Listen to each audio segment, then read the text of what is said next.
You know, you can't force it. You can't force healing any more than you can force awakening to happen. You can't badger it. You can't beat yourself into submission.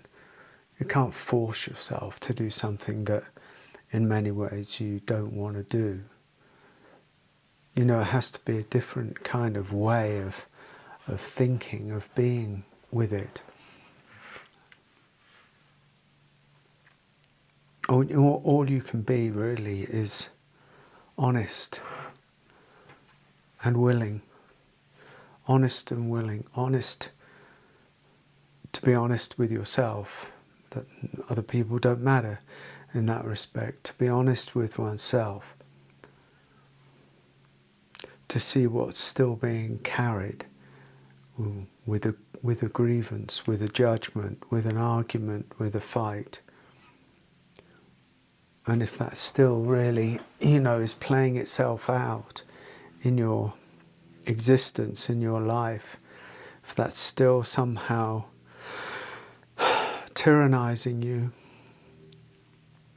it's still got its clutches, its hooks, still got its tethers into you, then there's no way you can force that out, because it's like trying to take out, what is it, a leech or one of those things that causes Lyme's disease, a tick. If you try and pull it out too much, it leaves its bits, its tentacles, its hooks, its poison, leaves it still in you.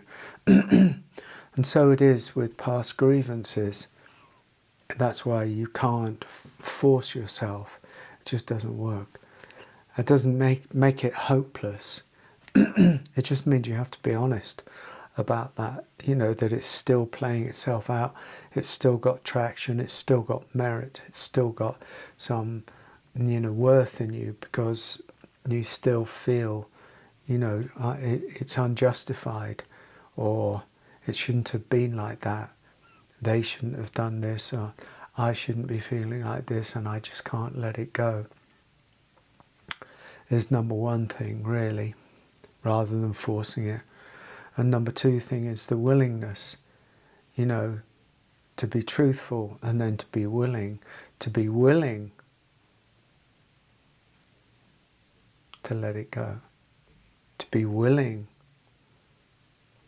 to see if it's possible to surrender it without force. Because when it comes from a genuineness, a deeper level, not through something you think should be or shouldn't be happening, because they're all kind of strategies, right? You're trying to work out how I can let this go, and how I can do that, and I shouldn't, well, what does it mean, and everything. But actually, really in my experience, what I've found is that when it comes from a deeper and deeper place, there isn't any question. It lets itself go. When the grievance no longer has the traction in you, then it lets itself go. You don't have to do anything. Nothing. All you had to do was be willing, be honest, be truthful, and persist, if you like. It's not force that's needed. It's like a devotion, or a dedication, or a discipline. These kind of ways of looking at it.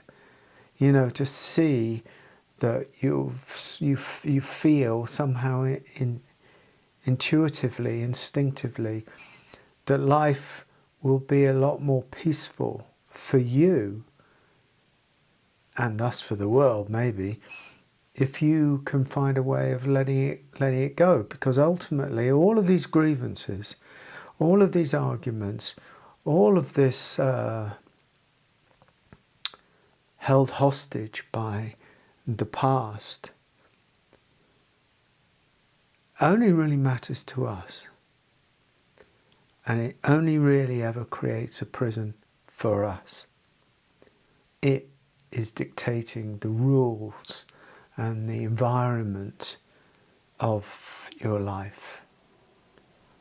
It's the prison.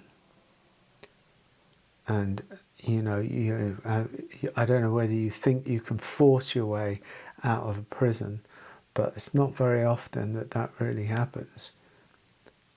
It doesn't happen. So something else needs to happen. And when you realize that actually, life might be a lot more preferable, peaceful, equanimous, filled with a certain, even joy, if I can find a way of releasing it, untethering myself, unhooking myself, getting the hook out because I'm willing and I'm going to be truthful about it to myself, then by and by, the hook starts to have less traction in you. Because you see how little it actually serves you.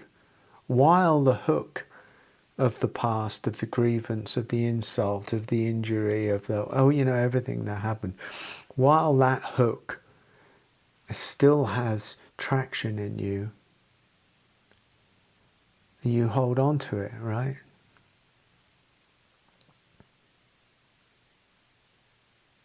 I've seen this play out in my own life millions of times in the past, where I did have, insults. I did have really particularly just one, I think,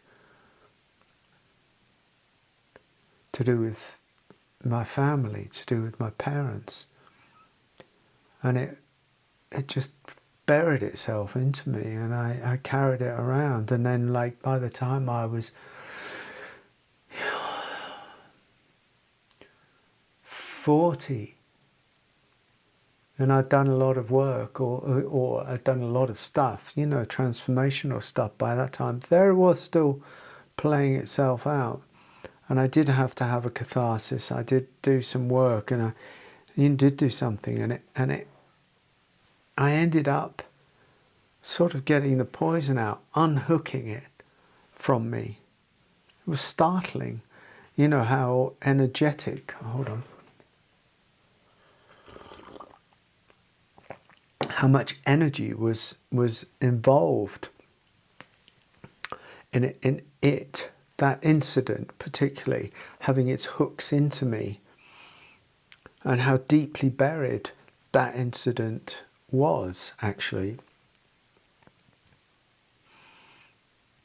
And how when it unhooked, I really felt it, I really noticed it. And you have to do whatever you can do to unhook that energetic tethering, hookiness into you. And I don't know what the answer to that is, but I know that you can't force it. You can work really hard on yourself, not mentally, energetically, and you can be present, and you can have devotion, and you can have persistence, and you can be incredibly honest, and you can meet everything with the question, does this still have its hook into me? And if it does, why? What is it serving? What's the point? What's the purpose in this? What is it giving me still that actually I no longer need or want or desire to have in my life? Because freedom tastes a lot better than the prison of the hookiness. I will honestly guarantee that. When there are no more hooks in you from other people, from family, from, whatever has happened through, I don't know what it is, usually family, isn't it? Let's face it. Or something that's got its hooks into you. Life is infinitely more free when those hooks are released. Released, not through force, but through a great willingness and a great persistence and great energy and a willingness to do whatever it takes to unhook those hooks. It's an interesting issue, and I just know that you can't force it, and you can't force it with your mind. It has to happen naturally. Like I said a little bit earlier, when the time is right, when the vibration is right, and you've realized or done something, or something happens and there's some goodness or there's some healing going on, those hooks, they're done. They're done. And they're gone. The whisper every so often comes back, the whisper of them, because everything leaves a little residue in us. Time is filled with little residues of the past, but they no longer have any bearing. They no longer affect the equanimity or the presence that you are. And all that's happened is the grip, the hook, the tetheredness of the past, of the grievance, has released itself and been released. And there is the freedom. There is such a great freedom in that. So don't force it. Be honest and willing.